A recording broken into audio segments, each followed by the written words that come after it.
Já estamos entrando no fascículo, né? Como nós não tivemos aqui a leitura, o tempo de fazer a leitura, eu vou trazer alguns elementos que depois vocês vão ser exigidos do ponto de vista da leitura, né? Então, são questões iniciais. O próprio autor, quando escreveu o fascículo, aliás, todos os fascículos são aproximações, são questões. Vai depender de nós, aprofundamento da leitura, né, para sair das questões iniciais, das questões gerais, né, e aprofundar o nosso entendimento. Qual é o objetivo, então, do fascículo? É rememorizar os fatos e acontecimentos do ponto de vista sindical, ou seja, né, é uma introdução à história do movimento sindical.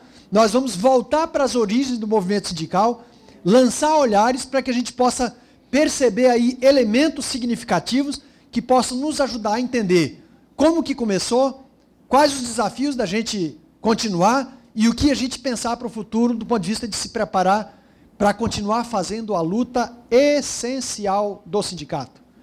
O sindicato existe para conquistar direito, manter direito e ampliar direitos. Tá? Isso tem que estar na sua testa, na sua língua, na memória.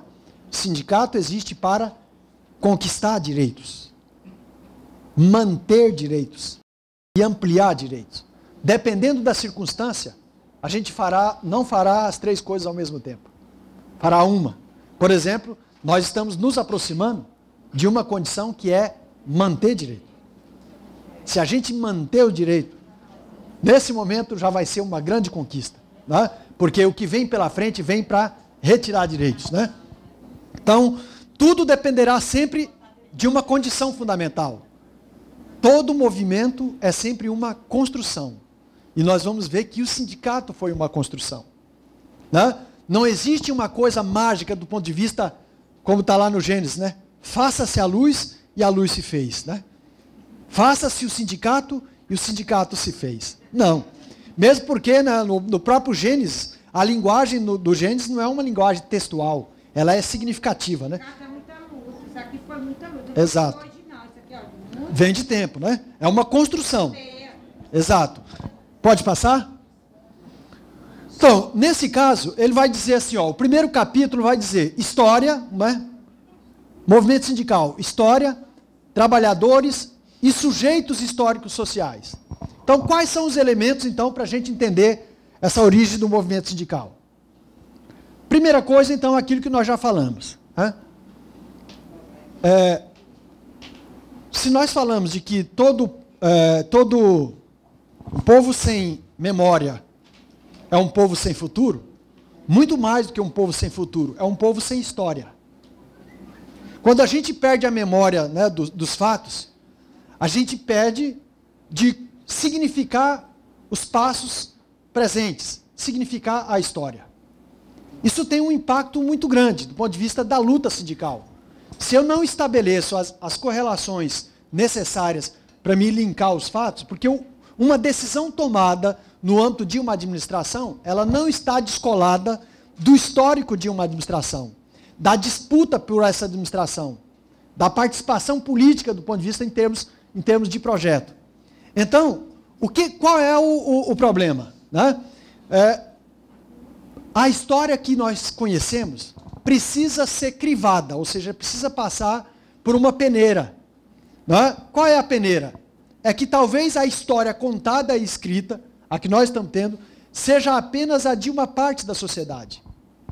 Porque a história, ela é, né, como se assim, devedora de quem a escreveu, ou de quem pediu para que ela fosse escrita, né? Aqui nós temos um detalhe interessante, que é o seguinte: aqueles que tiveram no passado e no presente condições para contá-la e escrevê-la, determinaram o curso da história.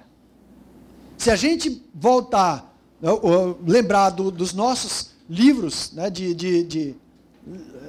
do ensino fundamental, nós vamos perceber que existem algumas determinações que elas não correspondem à realidade, né? Quem aqui se lembra da cartilha Caminho Suave? Né? Alguém se lembra? Estudou? Chegou a estudar, não é da época de vocês? Tem uma cartilha que nos anos 70, por exemplo, falava assim, que a história para a alfabetização era do Joãozinho que viu a uva. Essa historinha. Bom, muito diferente daquilo que a gente aprendeu com Paulo Freire, no método lá em 63. Mas a elite brasileira, ela jamais tolerou com que nós tivéssemos materiais, né, que descessem à realidade concreta para fazer com que as pessoas percebessem a realidade como tal. Por isso nós temos no Brasil uma história editorial, uma indústria do livro, que ela não está voltada para fazer com que, de fato, as pessoas conheçam a história. Então, no nosso livro didático, o Dia do Índio é só 19 de abril. E a imagem do índio que eu tenho é uma imagem completamente descontextualizada da realidade que os índios vivem hoje no Brasil. Todo dia, né, de índio, tem até a música. Exatamente. Baby Consuelo, né? Exato. Então, o que o autor está dizendo? Prestemos atenção. Por quê? Porque a história que nós conhecemos, a história que nós estamos lendo, pode não ser a história, né, verdadeira. É apenas, né, o ponto de vista de um grupo que tem interesse que a história seja contada de tal forma, né, que outros elementos da história sejam deixados de lado.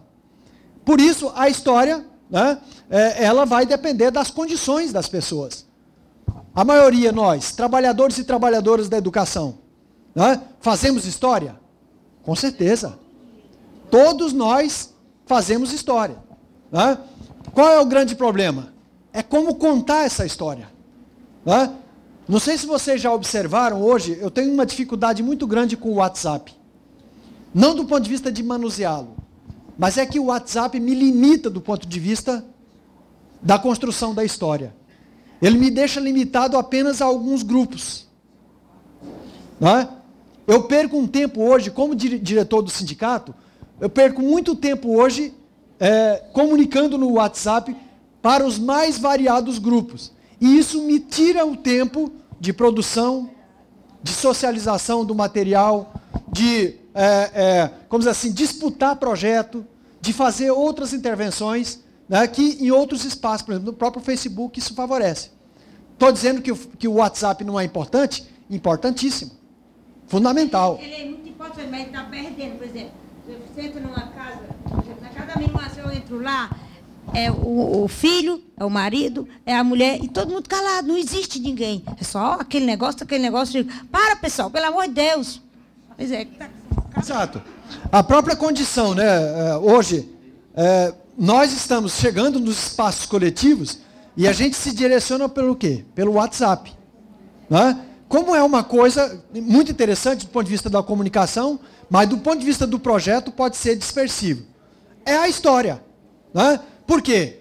Alguém que está muito preocupada com essa questão está se esquecendo. Por exemplo, alguém tomou conhecimento do relato de um camarada, me lembra aí, Machado, como é que é o nome dele? Sérgio Machado. Sérgio Machado. É do Ceará. Daqui. Portanto, todo mundo aqui tem obrigação de saber qual é o teor da denúncia de Sérgio Machado. Ó, não me diga que você não teve, tá?